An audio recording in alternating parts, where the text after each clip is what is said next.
Assalamualaikum warahmatullahi wabarakatuh. Shalom Om Swastiastu, Namo Buddhaya, salam kebajikan. Sebelumnya perkenalkan, nama saya Esti Nur Komaria, NIM 135 dari kelas G, semester 3 Fakultas Hukum Universitas Trunojoyo Madura. Di sini saya mendapat tugas dari Pak Boy selaku dosen mata kuliah Hukum dan HAM mengenai permasalahan hak asasi manusia di daerah Nganjuk, Jawa Timur. Berita mengenai pelanggaran HAM atau hak asasi manusia bukanlah hal yang asing. Di berbagai negara, kasus pelanggaran HAM baik yang ringan maupun berat terus terjadi dan semakin mengkhawatirkan. Penyelesaian kasus pelanggaran HAM pun banyak disoroti oleh publik karena hal tersebut berkaitan dengan kredibilitas lembaga negaranya dalam menegakkan keadilan.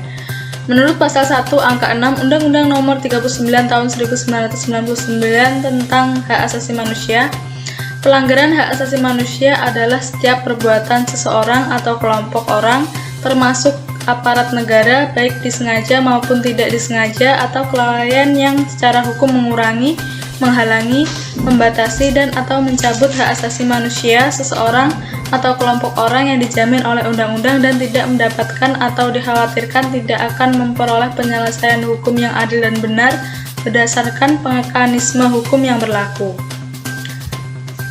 Berbicara mengenai pelanggaran HAM, banyak sekali kasus-kasus pelanggaran HAM yang telah terjadi di Indonesia.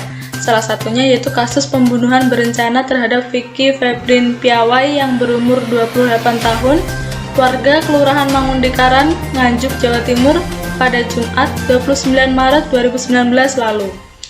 Dalam kasus tersebut, terdakwa atas nama Sutiwa yang merupakan anggota Polres Nganjuk, Jawa Timur, divonis lebih ringan yakni hanya 11 tahun penjara. Kasus tersebut bermula saat Vicky ditemukan tewas di pinggir jalan di Desa Putren, Kecamatan Sukomoro, Nganjuk, Jawa Timur pada Jumat 29 Maret 2019 dengan kondisi ada sejumlah luka di wajah dan lehernya. Peristiwa yang menimpa korban ini awalnya dilaporkan sebagai kejadian kecelakaan tunggal. Namun, orang tua korban mulai curiga ada yang tidak beres dengan kematian anaknya ketika mendapat kabar dari tim medis Rumah Sakit Bayangkara. Ternyata luka di wajah dan leher korban diduga akibat benda tumpul. Lalu pihak keluarga melaporkan dugaan pembunuhan terhadap Vicky ke Mapolres Nganjuk dengan surat laporan nomor LP-B-33-3-Jatim-Res Nganjuk. Proses hukum berlanjut. Polisi akhirnya menetapkan Sutiwo sebagai tersangka pelaku pembunuhan dengan motif asmara menjalin hubungan di luar nikah dengan korban.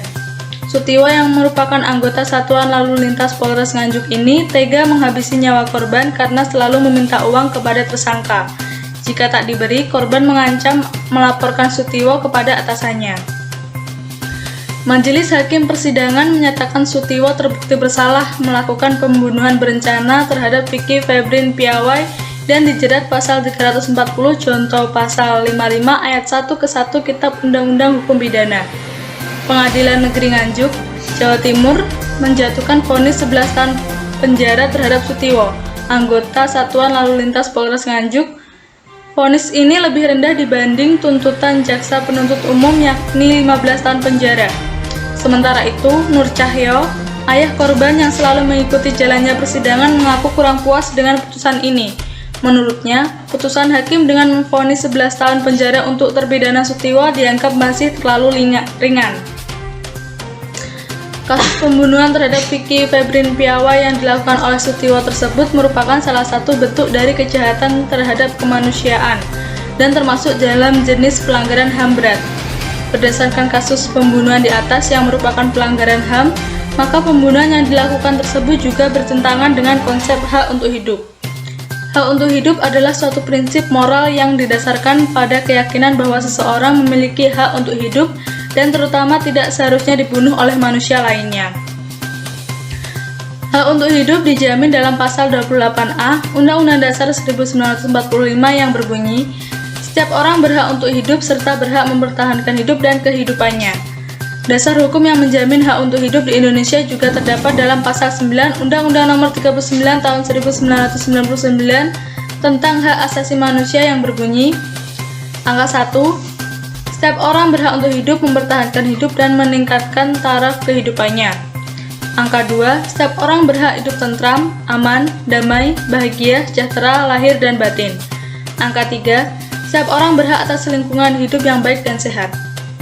Karena hak atas hidup merupakan hak dasar yang dijamin negara dan setiap manusia memiliki hak tersebut, maka tidak ada yang boleh mengambilnya dalam keadaan apapun dan oleh siapapun juga atas nama apapun. Harapannya semoga saja hal ini bisa terjadi di seluruh dunia dan khususnya di Indonesia. Itu saja yang bisa saya sampaikan dalam video kali ini. Saya Stinur Komariah, NIM 135, kelas G, semester 3, Fakultas Hukum Universitas Trunojoyo Madura. Mohon maaf apabila ada kata-kata yang salah atau pengucapan kalimat yang salah. Saya pamit undur diri. Sekian dari saya dan wassalamualaikum warahmatullahi wabarakatuh.